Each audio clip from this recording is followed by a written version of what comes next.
धीरे stage by stage दीजिए। ऐसा नहीं कि एक साथ कह दीजिए नमाज पढ़िए, रोजा रखिए, हज कीजिए, ज़कात दीजिए, शराब मत पीजिए, जुआ मत खेलिए, दारू मत पीजिए, है ना, सूद मत खाइए, ये वगैरह एक साथ नहीं।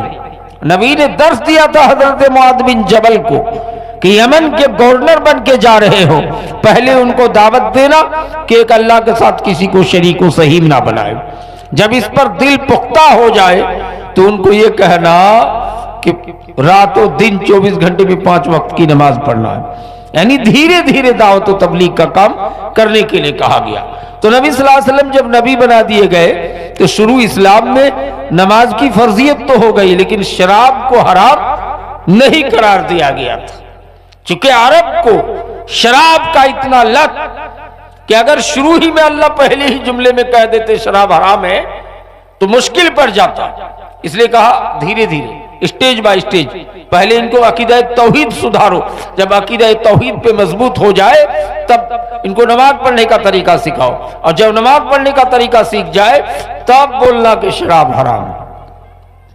लेकिन सब लोग शराब पीने के आदी थे, तो शुरू इस्लाम में शराब हराम नहीं हुआ था, समझ रहे? तो लोग शराब पीते थे, नमाजी भी थे, सहाबा भी हो गए थे, समझ रहे? लेकिन शराब में इतनी खामियां और इतनी खराबियां नजर आई जो कहने की। हजरत हमजा रज़ी अल्लाह ताला अन्हु जो सैयदुश शुहदा हैं, नबी के खास चचाए मोहतरम हैं, जिनको जन्नत में शहीदों का सरदार का दर्जा दिया जाएगा, वो सैयदुश शुहदा उस वक्त मुसलमान नहीं हुए थे, शराब पी के मस्त थे। और हजरत अली रज़ी अल्लाह ताला अन्हु वो अपनी सवारी को, अपने ऊंट को बांध करके रखे थे, रखकर किसी काम में गए, बाजार में ये लोग शराब पी के अमीर हमजा वगैरह देखा कि बहुत कादे का ऊंट है, मारा उसको खंजर, नहर कर दिया, ऊंट ज़बा करके सब खा लिया।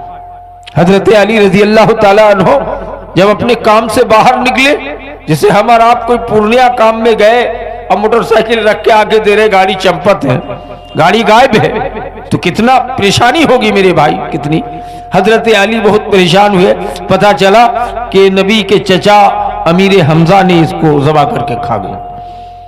नबी कायनात सल्लल्लाहु अलैहि वसल्लम के पास हजरत अली शिकायत लेकर आए।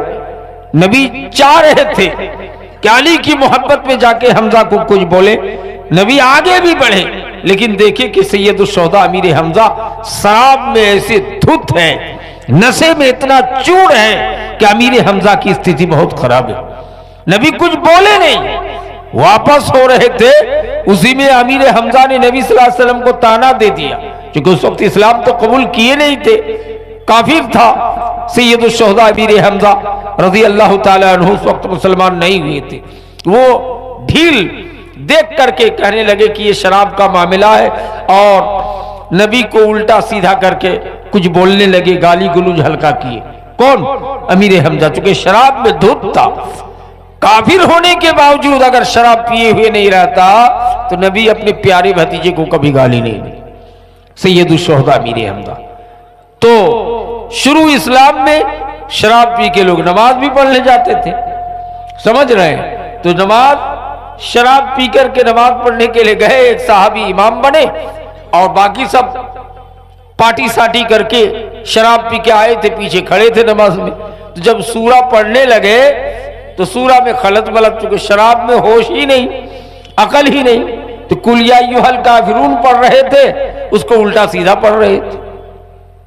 तब अल्लाह तबारक व तआला ने कुरान की आयत नाजिल फरमाई कि वला या अय्युहल्लज़ीना आमनू वला तक़रबुस्सला व अंतुम सुकारा हत्ता तअलमू मा तक़ूलून। नमाज पढ़ना तो दूर की बात है, नमाज के करीब तक ना जाओ, है कि नहीं? कुछ बेईमान लोग आगे नहीं पढ़ेगा, सिर्फ इतना ही पढ़ेगा कि अय्युहल्लज़ीना आमनू ला तक़रबुस्सला। अल्लाह कुरान में कहता है ईमान वालों, नमाज पढ़ना तो दूर की बात है, नमाज के करीब तक ना जाओ, आगे नहीं पढ़ेगा, समझ रहे? आगे अल्लाह का तो अंतुम सुकारा, नमाज नशे की हालत में पढ़ने के लिए ना जाओ। ला तक़रबुस्सला, नमाज पढ़ना तो दूर की बात है, मस्जिद के किनारे में भी नहीं जाओ। वह अंतुम सुकारा, जब आप शराब में नशे में मस्त हो तब। सुकारा जिसको नशा लग जाए, बेहोशी आ जाए, इसी स्थिति में शराब पीकर